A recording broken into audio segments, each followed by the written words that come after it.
the Assistant Foreign Minister, Tim Watts. Thanks for your time this morning. The Chinese state media calling Mr Albanese's visit an icebreaker, a new chapter in the relationship. Is that a good thing?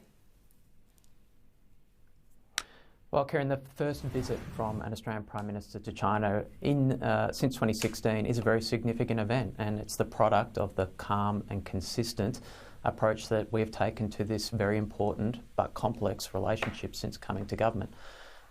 This visit is about us delivering for the Australian people, delivering results for the Australian people.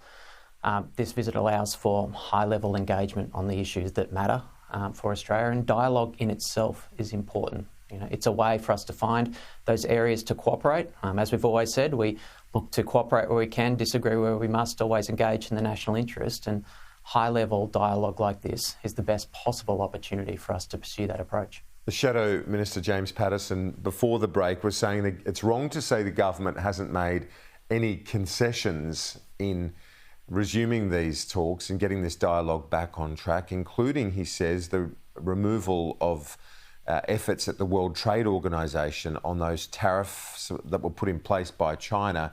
Is it fair to say that concessions have been made along this path?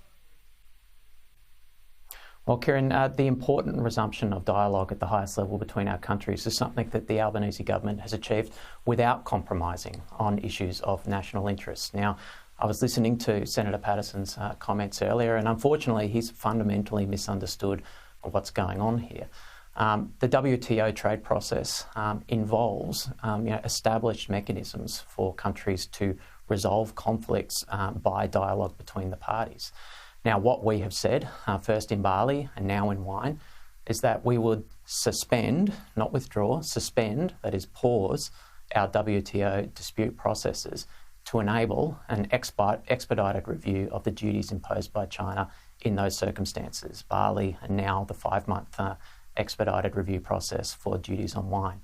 Now, what we've also said is that if those expedited review processes do not ultimately remove those duties, we will resume those WTO dispute processes, processes that we are very confident would be resolved in our own advantage. Now, I think that is a strong endorsement of the WTO system and the rules-based international order. It really shows how that system is delivering for Australia in that system, and there is nothing unexpected or unintended about using the process in the way that we have here.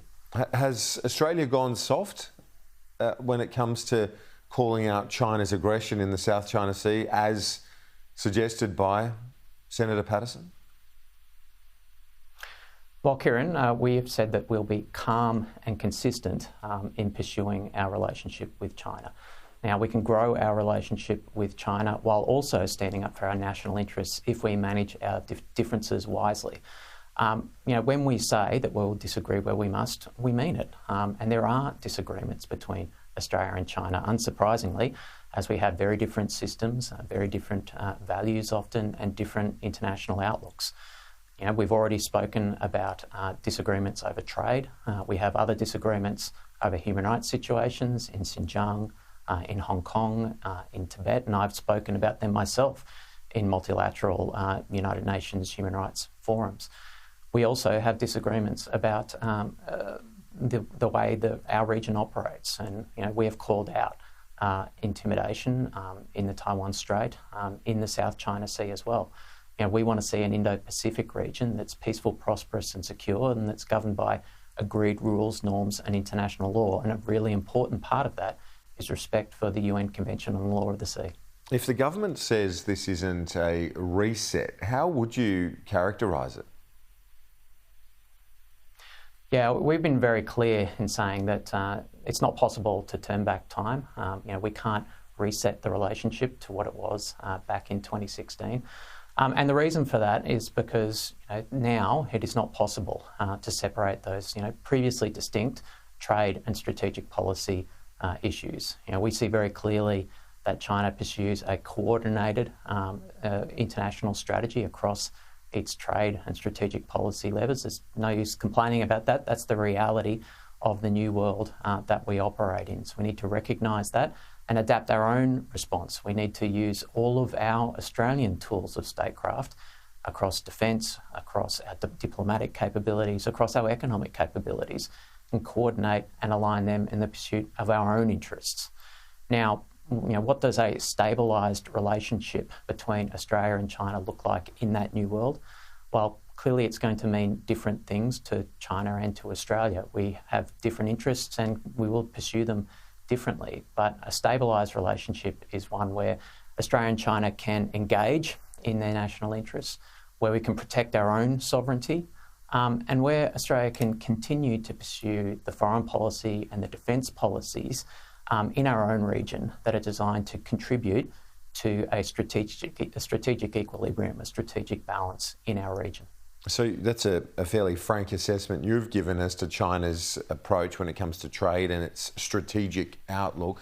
Mike Burgess, the ASIO boss, was even more blunt. He says that China's responsible for the largest scaled and sophisticated theft of intellectual property in human history.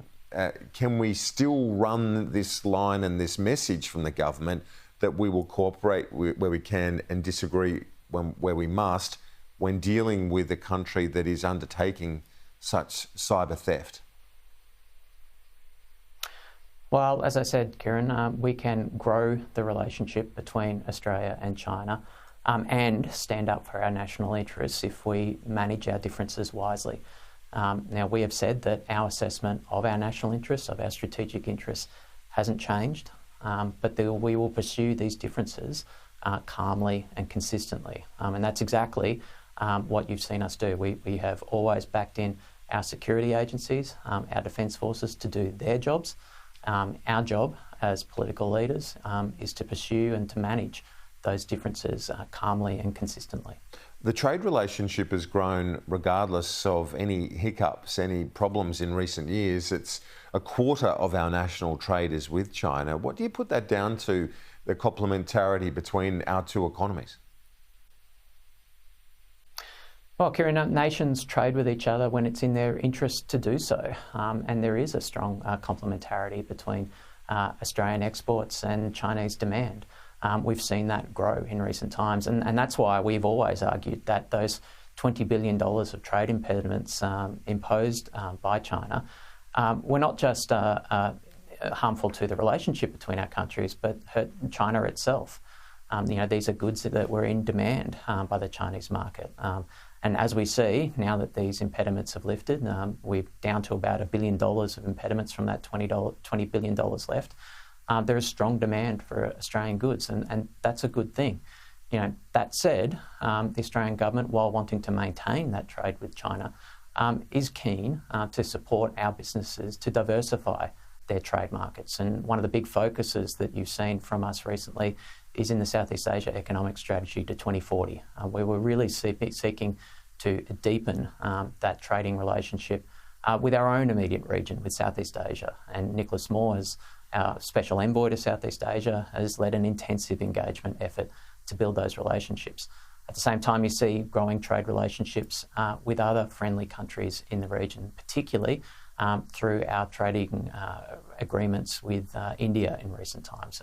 South Asia is a very significant economic opportunity for Australia. So that trade diversification agenda will continue. It's an important thing that we pursue in Australia's national interest. Should Australia consider and support China's bid to join the Comprehensive Regional Trade Agreement? So Australia's position on parties wanting to enter into the CPTPP has been clear and consistent. We've said that parties wanting to join the CPTPP need to demonstrate that they're able to meet, adhere to and comply with the rules, the very high standards and rules set out in that agreement. We'd also want to see countries seeking to ascend to the CPTPP to have a demonstrated track record of compliance with trade commitments that they have entered into. Now that said, the entry process into the CPTPP is a process that is undertaken by consensus by all parties to the agreement. So that's something that would unfold for all countries seeking to enter into the agreement.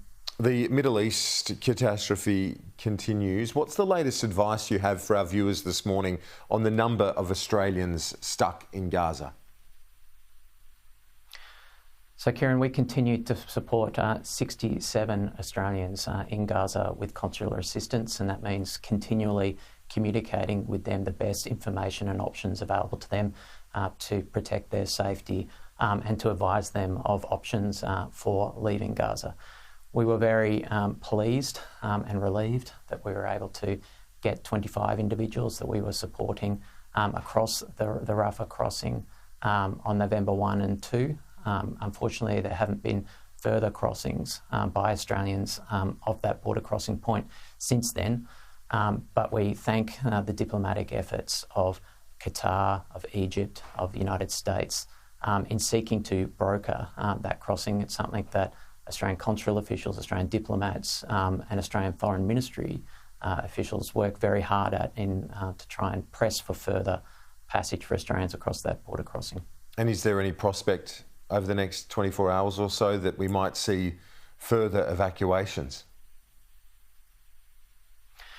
Well, it's a rapidly changing situation, Kieran.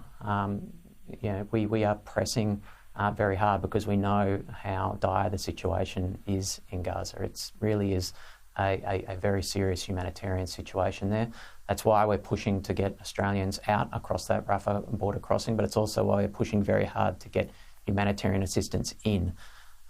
We've committed $25 million in aid to get food, water, medical assistance, fuel that is desperately needed in Gaza to the people that need it the most. And that's also why we've been calling for a humanitarian pause to enable that desperately needed humanitarian support to get to the people that need it safely. You've been calling for a pause, the Foreign Minister has. Your colleague Josh Burns, he has written at the weekend that he does not support the idea of a humanitarian pause. Is the government divided on this issue? Well, Kieran, I read Josh's piece. I thought it was a really good contribution from an outstanding local member who has been spending a lot of time really listening to his community, particularly the Jewish community in Melbourne, who is hurting incredibly at the moment. I mean, we cannot forget that there are still, on top of the 1,400 Israelis who were murdered in the terrorist atrocity committed by Hamas, there are still more than 200 hostages in Gaza at the moment. You can only imagine the anguish and the anxiety and the terror that the friends and family members of those hostages must be experiencing at the moment, thinking about the plight that they're in. Now, that said, Josh's opinion piece made the case against a ceasefire. Now, a ceasefire is traditionally viewed as part of a political process where the parties come together, the parties to a conflict come together in order to seek to negotiate as part of a broader political conclusion to a conflict. What we have been calling for in a humanitarian pause is a different thing. That's saying that we recognise that the parties aren't in a position where they can negotiate a political settlement to this issue at present, but there is a desperate humanitarian need now that can't wait for discussions, that can't wait for those kinds of negotiations. We need to get that food, water, medical supplies and fuel into Gaza as soon as possible to help those people who are absolutely desperately in need. And many other members of Parliament have spoken with their Muslim communities. Australia is, half of us were born overseas or have a parent born overseas. We are intensely connected anytime there's a crisis or a conflict anywhere in the world. And I've spoken to my constituents and I've heard about people in my community who've lost many family members living in Gaza. So their anguish and their desperation to do something about the humanitarian issue is something that the government is hearing too. Tim Watts, thanks for your time.